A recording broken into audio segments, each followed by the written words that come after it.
దేశం మనది నిజం నిజం, ఒక్కటే జాతి మనది అదే నిజం అదే నిజం.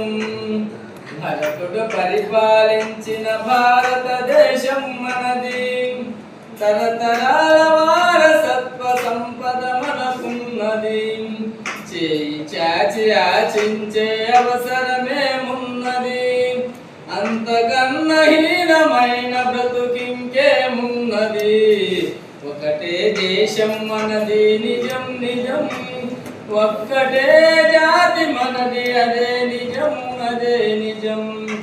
వాల్మీకి మనవాడే రాసెను రామాయణం, వ్యాసుండెవరో కాదు రాసె మహాభారతం. అష్టాదశ పురాణాలు అంతులేని గ్రంథాలు అందించిన ఋషులందరూ వందనీయులే మనకు. ఒకటే దేశం మనది నిజం నిజం, ఒక్కటే జాతి మనది అదే నిజం అదే నిజం. భగవంతుని గుండెలలో బంధించిన భక్తులు, ప్రకృతినే శాసించిన ప్రతివ్రతామూర్తులు, సత్యాన్వేషణకై తమ సర్వస్వాన్నర్పించిన సత్యాన్వేషణకై తమ సర్వస్వాన్నర్పించిన